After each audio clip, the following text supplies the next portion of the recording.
सोचिए, हमारे ही अंदर एक ऐसा राज है, एक ऐसा दरवाजा जो हमें सीधा ब्रह्मांड से जोड़ सकता है। आज हम विज्ञान भैरव तंत्र के उसी पहले दरवाजे की बात करेंगे। और मजे की बात यह है कि ये दरवाजा कहीं बाहर नहीं, हमारी अपनी सांस में ही छिपा है। तो चलिए इस खास यात्रा की शुरुआत करते हैं। जरा एक पल के लिए सोचिए, हमारी जिंदगी में ऐसा क्या है जो बिल्कुल नहीं बदलता? हमारा शरीर, रिश्ते, हमारी भावनाएं, सब सब कुछ बदल जाता है ना? पर एक चीज है जो जन्म के पहले पल से लेकर हमारे आखिरी पल तक साथ रहती है। क्या हो सकती है वो? जी हाँ, वो है हमारी सांस। एक ऐसा बहाव जो कभी नहीं रुकता। बचपन से लेकर बुढ़ापे तक सुख हो या दुख हो, हर चीज बदल जाती है, पर सांस वो चलती ही रहती है। कह सकते हैं कि यही हमारी जिंदगी का एकमात्र मजबूत, स्थिर आधार है। लेकिन सांस में ऐसा क्या खास है ना? भाई ये सिर्फ एक फिजिकल एक्टिविटी तो है नहीं, ये तो समझिए जीवन का संगीत है। अगर एक पल के लिए भी ये संगीत रुका तो खेल खत्म। और सबसे कमाल की बात क्या है कि हमें इसे चलाने की कोई फिक्र ही नहीं करनी पड़ती। ये अपने आप चलती है। हम सो रहे हों, जाग रहे हों, कोई फर्क नहीं पड़ता। तो तंत्र के हिसाब से हमारी सांस के 3 बहुत ही गहरे रोल्स हैं। पहला, ये हमारी जिंदगी का वो कांस्टेंट है जो कभी नहीं बदलता। दूसरा, ये हमारी जीवन शक्ति है जिसे प्राण भी कहा जाता है। और तीसरा, जो सबसे रहस्यमयी है, वो ये है कि सांस एक सेतु यानी एक पुल की तरह काम करती है। और पता है, ये पुल वाला आइडिया ही सारा खेल बदल देता है। इसका मतलब ये हुआ कि हमारी सांस सिर्फ हमारे शरीर के अंदर नहीं चल रही, बल्कि ये हमें इस पूरे के पूरे ब्रह्मांड से जोड़ रही है। भारतीय दर्शन में तो देखिए, सांस और जीवन दोनों के लिए एक ही शब्द है, प्राण, मतलब जीवन शक्ति। यानी हमारी सांस कोई मामूली बायोलॉजिकल प्रोसेस नहीं है, बल्कि ये वो असल ऊर्जा है जो हमें जिंदा रखे हुए हैं। तो हर एक सांस जो हम लेते हैं वो इस दुनिया से हमारा कनेक्शन है। और जैसे ही ये कनेक्शन टूटता है, शरीर का खेल भी खत्म हो जाता है। इसका मतलब ये हुआ कि हमारी सांस के 2 सिरे हैं।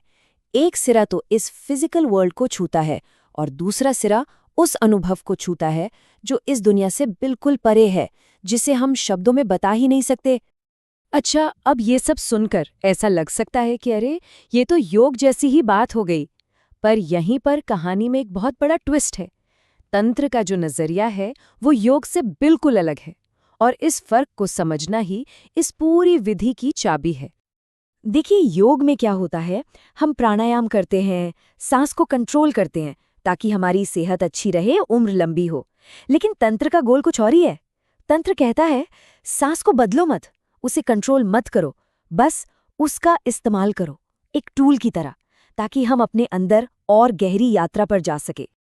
तो चलिए अब उस असल विधि पर आते हैं जिसके बारे में हम बात कर रहे हैं। और ये इतनी ज्यादा सरल है कि हैरानी होती है, पर उतनी ही गहरी भी है। इसमें ये ध्यान रखिए, किसी खास तरीके से सांस नहीं लेनी है, कोई प्राणायाम नहीं करना। विज्ञान भैरव तंत्र में शिव कहते हैं कि जब सांस अंदर आती है और एक पल को रुकती है, और फिर जब बाहर जाती है और फिर एक पल को रुकती है, बस उन्हीं पलों में, उन्हीं क्षणों में परम अनुभव छिपा है। सारा का सारा राज सांसों के बीच के उस छोटे से गैप में है। तो मतलब मेन पॉइंट क्या है कि सांस को कोई ट्रेनिंग नहीं देनी है, वो जैसी है उसे बिल्कुल वैसा ही रहने देना है। बस हमें उसके कुछ खास पॉइंट्स के बारे में अवेयर होना है, जागरूक होना है, वो पॉइंट्स जिन्हें हम आमतौर पर नोटिस ही नहीं करते। तो सवाल है, इसे करे कैसे? बहुत ही आसान है। जब सांस अंदर आए, बस उसे देखिए, फिर नोटिस कीजिए बाहर निकलने से ठीक पहले एक छोटा सा गैप आता है, एक ठहराव।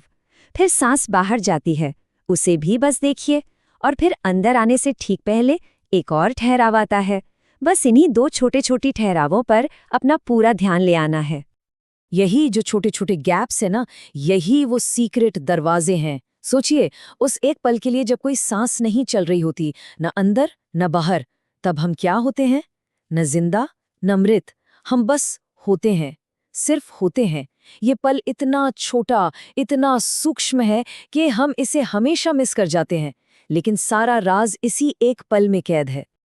और ये विधि कितनी पावरफुल है, इसका सबसे बड़ा सबूत तो ये है कि खुद बुद्ध ने ज्ञान पाने के लिए इसी टेक्निक का इस्तेमाल किया था। बौद्ध धर्म में इसे आनापानासति योग के नाम से जाना जाता है। हाँ, बुद्ध ने इसे थोड़ा और सरल कर दिया था। उन्होंने कहा, उस गैप को खोजने की कोशिश भी मत करो, सिर्फ सांस को अंदर आते और बाहर जाते देखो। उनका मानना था कि जब ध्यान गहरा होगा ना, तो वो ठहराव खुद ब खुद महसूस होने लगेगा।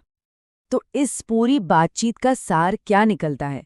सार बस इतना है कि ट्रांसफॉर्मेशन का, खुद को बदलने का जो सबसे बड़ा दरवाज़ा है, वो कहीं दूर नहीं, वो हमारे सबसे करीब है, हमारी अपनी सांस में।